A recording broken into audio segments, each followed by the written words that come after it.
Hello, everyone. I am Tiffany, the intern, and this is On the Road Worship.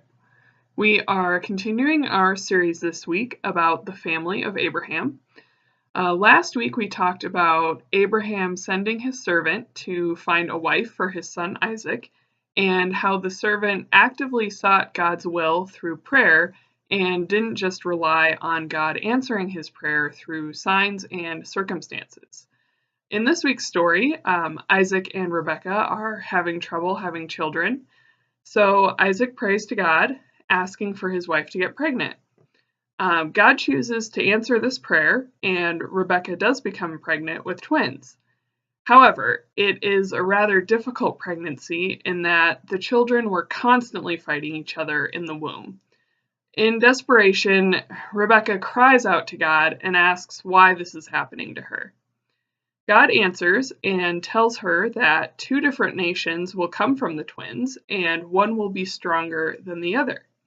God also says that the older child will serve the younger one.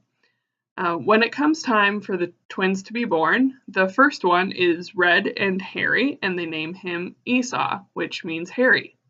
The second one is born with smooth skin and is holding on to Esau's heel, and he is named Jacob, meaning he grasps the heel. From birth, the brothers are very different, and they grow up to be very different as well. Esau is an outdoorsman who loves to hunt, while Jacob is much more content at home. Isaac greatly enjoys eating wild game, so Esau is his favorite son, but Jacob is Rebekah's favorite. One day, Jacob is at home making stew, and Esau comes in famished and, not even bothering to identify it as stew, demands that Jacob give him some of that red stuff.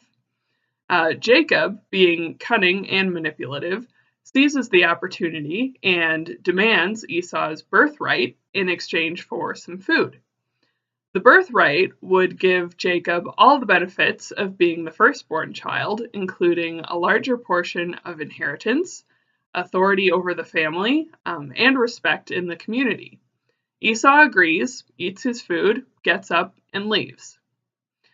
The first, and arguably the most important lesson we can learn from today's story is to never make important life decisions when you're hangry, especially ones about money and inheritance that can affect you for the rest of your life. That was a very poor decision on Esau's part. I think another important thing we can take away from this story is that God will be faithful through our difficult circumstances, and that God is so much bigger than our human expectations. God tends to turn everything upside down. In today's story, God tells Rebecca that the older child will serve the younger one. Especially at this time in history, this was completely contrary to what everyone would have expected. Being the firstborn came with significant privileges. The firstborn would get a larger portion of inheritance. He would be the spiritual leader of the family and would have control over property and unmarried sisters. And if you look at these two brothers, Esau would be the one many people would expect to be the leader.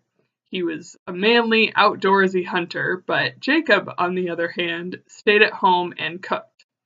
He's just not what you would expect of the father of a strong nation, especially when you remember how manipulative and cruel he was to his own brother. Rebecca, however, believed what God said and knew that he would be faithful in his promises, or at least came to believe that, but I imagine she was rather surprised at first. Obviously, God had turned Rebecca's life upside down before, especially when a random servant showed up and asked her to leave her family and home to marry a man that she had never met.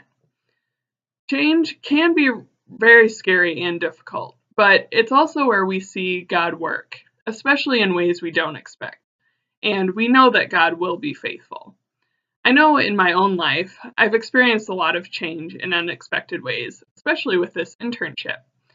To be completely honest, I never expected that I would be considering a career as a pastor, but I know that God works in ways far beyond my expectations. Yeah, it's a little scary, but I've already seen God working, and I know that He can trust Him. There are a few questions below for you to discuss, and feel free to leave any questions you may have in the comments. Take care, everyone.